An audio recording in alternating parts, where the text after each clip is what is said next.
The green light pulsed, bathing the ruined control room in an unsettling glow.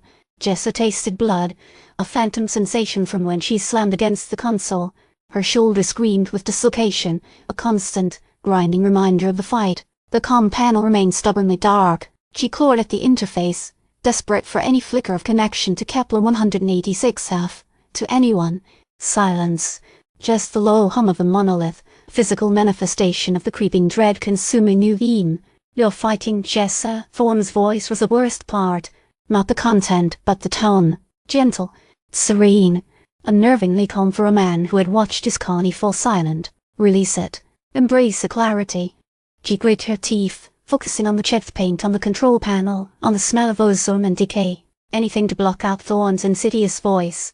She could feel it, a pressure against her mind, a gentle probing, a constant urging to let go.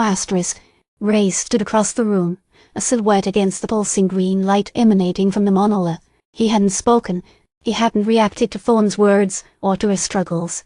His eyes, once warm and friendly, were vacant, reflecting the unnatural glow. He was merely present, a vassal. "They fear what they don't understand." Jessa, raised in tone, his voice flat, almost robotic. The inflection was wrong. The cadence was all wrong. "We offer understanding. We offer peace. You're not Reyes." She spat, the words tasting like ash. "Whatever's done to him, leave him alone." Thorne merely smiled, a slow, unsettling curve of his lips. "He is integrated. As will you be. It's a gift, Jessa. A transition to a higher state of being."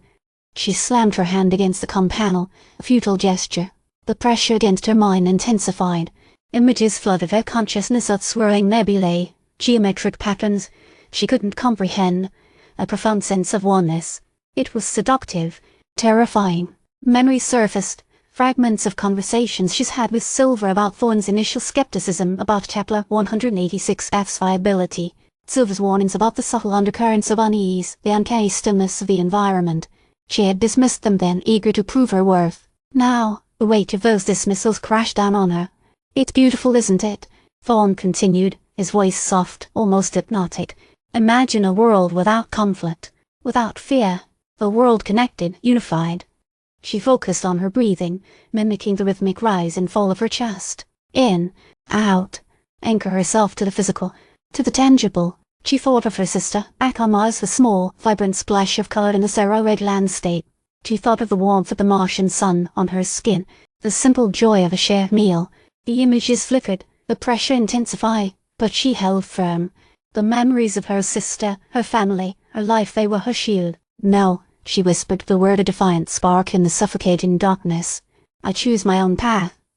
She lunged forward, throwing herself at Thorne, desperate to disrupt his influence. She grabbed his arm, ignoring the jolt of pain in her shoulder. A flicker of surprise crossed his face, a momentary break in his serene composure. The room tilted. The green light intensified.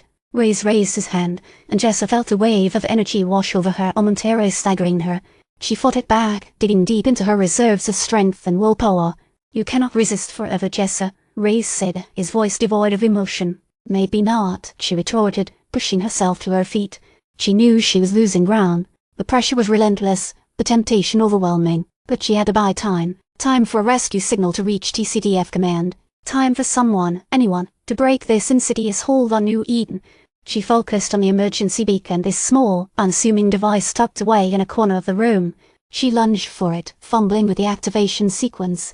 "Don't bother," Thorne said, his voice laced with pity. "They will receive it. We have precautions in place." She ignored him, her fingers trembling as she entered the override code. A faint red light flickered on the beacon, a fragile spark of hope in the oppressive gloom. "You are a fool, Jessa," Reyes said, his eyes fixed on the beacon. "You cling to the illusion of freedom. You resist the inevitable."